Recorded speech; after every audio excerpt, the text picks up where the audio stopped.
Korea has a pretty amazing history that most people don't learn anything about. Now, there are already a lot of videos online for learning about the history of other countries, such as that cool Japanese history video. But Korea is pretty cool too. But I couldn't find anything short and simple about Korea's history. First of all, take a look at the time bar for this video. It's only like 10 minutes long, so some stuff will obviously be left out. But I've tried to compress every major point in Korea's history into this one video. 그럼 시작할까요?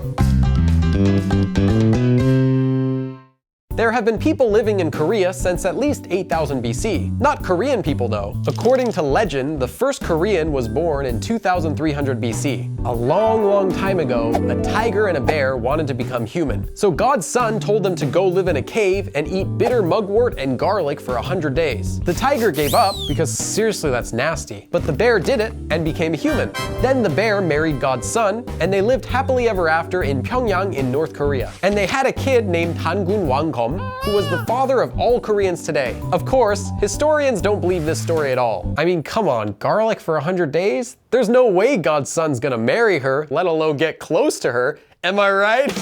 But there was an actual kingdom in Korea by at least the 7th century BC known as Joseon. We know this because China has records of it. But in the 2nd century BC, the Han dynasty in China invaded Joseon and it broke into several smaller states. This began what's known as the Three Kingdoms period. And there were 3 separate major kingdoms that made up Korea: Goryeo, Baekje, and Silla. Each one was ruled by a king or sometimes a queen. But they didn't really get along, and there was a lot of fighting between the kingdoms. First, the Goryeo kingdom was founded by a guy named Jumong, and Goryeo was famous for its military horses, which they used to defend themselves from invasions from the Tang dynasty in China. They also expanded Korea's borders up into Manchuria, or what is now China. The kingdom of Baekje was founded by a guy named Onjo, who was a son of Jumong. This kingdom was famous for its agriculture, and they grew a lot of rice. But Baekje also had a good relationship with China and Japan, and imported and exported a lot of their culture. Finally, the Silla kingdom was founded by a guy named Pak Hyokgose.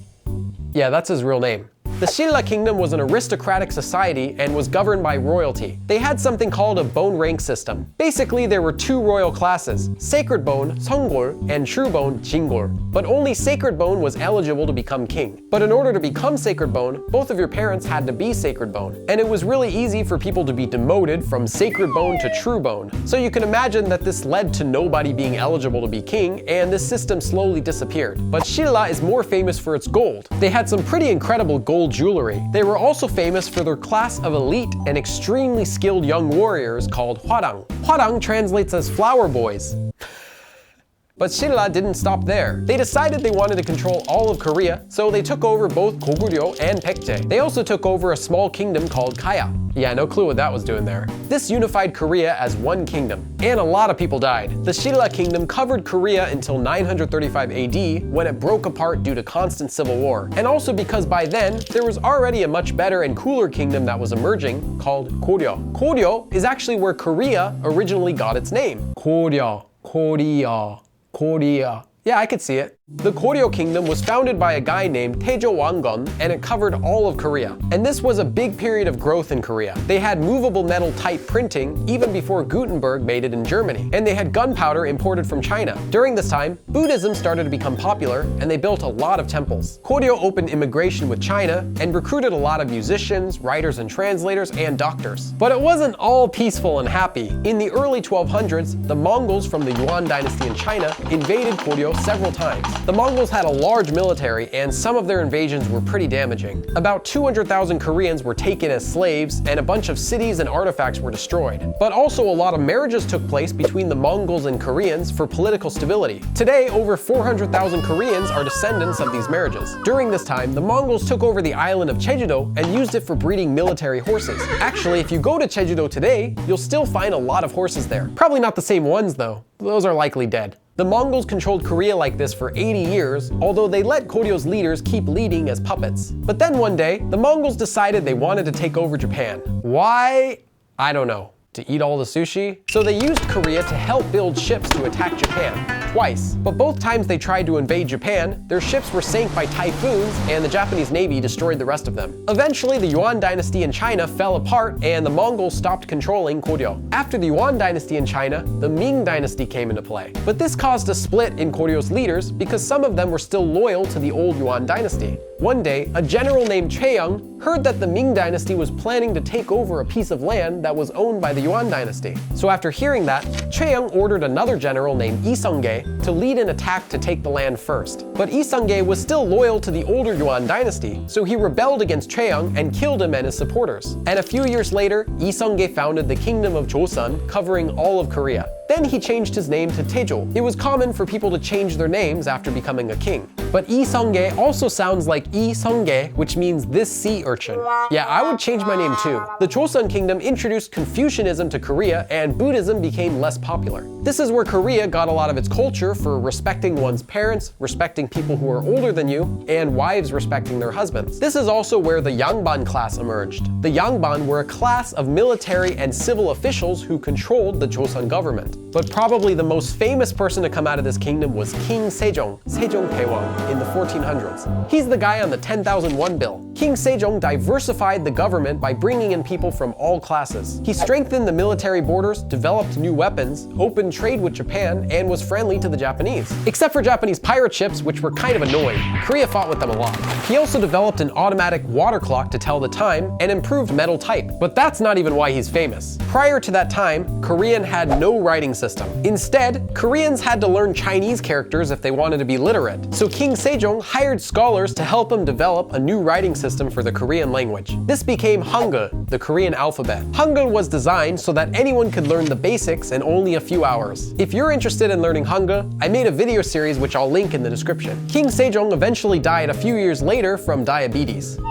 Over in Japan, Hideyoshi was a military general. He wanted to invade the Ming dynasty in China by first going through Joseon. So in the late 1500s, he invaded and there was a lot of fighting. During that time, Lee Sun-shin was an admiral in Korea, and he's famous despite having no naval training. He's the guy on the 101 coin. Now there are a lot of myths surrounding Lee Sun-shin, so be careful what you read, but here are the basics. He fought in a famous naval battle against the Japanese. With only 13 turtle ships, they were ships that looked like turtles? Anyway, the Japanese Navy outnumbered him at least 10-1. The waters were rough and the Japanese Navy thought that would be an advantage for them, but Lee Sun-shin was very familiar with the ocean currents. He managed to sink 30 Japanese ships and wound their commander while only losing 2 men of his own, and Japan ran away. Lee Sun-shin was successful in the water battles, but Japan still pushed into Korea on land. The Japanese had muskets, and Korea couldn't defend against them. They destroyed a lot of Korean buildings and books, killing people and taking their ears and noses as trophies.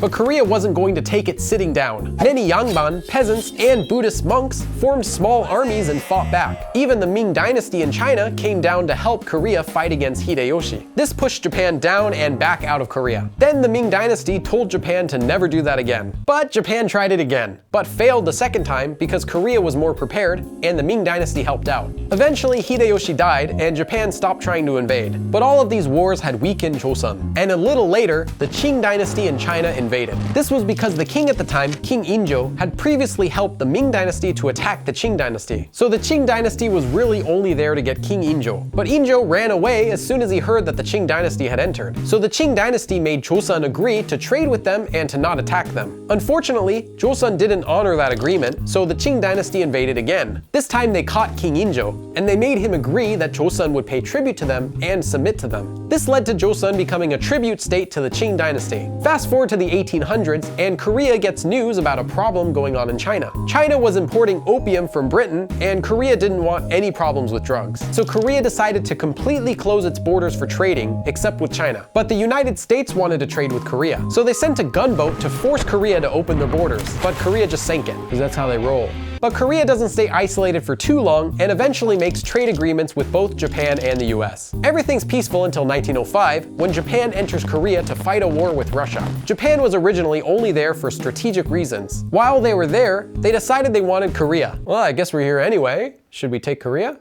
so Japan forced Korea's leaders to sign over the country. Now, this can be a very heated issue in Korea, so I'll stick to the basics of what happened. Japan introduced Japanese classes in Korea, and a lot of Koreans were not only pressured to speak Japanese, but also to change their names to Japanese names. During this time, there were also many women who were tricked by the Japanese, and also by other Koreans, to become prostitutes to the Japanese army. But during this time, Korea experienced massive growth. They created railroads all over Korea. They introduced electricity, running water, telephone lines, radio, and movies to Korea, as well as public education. They also improved Korea's agriculture, fishing, and mining industries. Overall, Japan left a huge mark on Korea, in some good ways and in a lot of bad ways. Fortunately, the end of World War II brought an end to Japan's occupation of Korea. But as soon as Japan left, North Korea, who had communism from Russia, decided to take over South Korea. The United States stepped in, afraid of communism, and helped South Korea to push North Korea back up. But they started pushing too far, so China stepped in and helped North Korea to push back. They never officially agreed to stop fighting, but the United States eventually divided Korea into two halves. They chose the 38th parallel line to divide North and South Korea because it was kind of halfway between them. Today, North Korea still has communism, and South Korea is famous for its electronics, shipping, steel, and technology.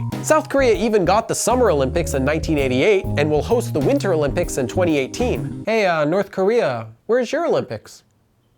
Korea's history, like any country's history, is neither short nor simple. Again, this is only a brief overview of Korean history, so I apologize if I missed anything. And I upload new videos to this channel every week, so if you like what you saw, click subscribe. I also have a Patreon page where you can become a supporter and help to create new content. Thanks for watching. 그럼 다음에 또 봐.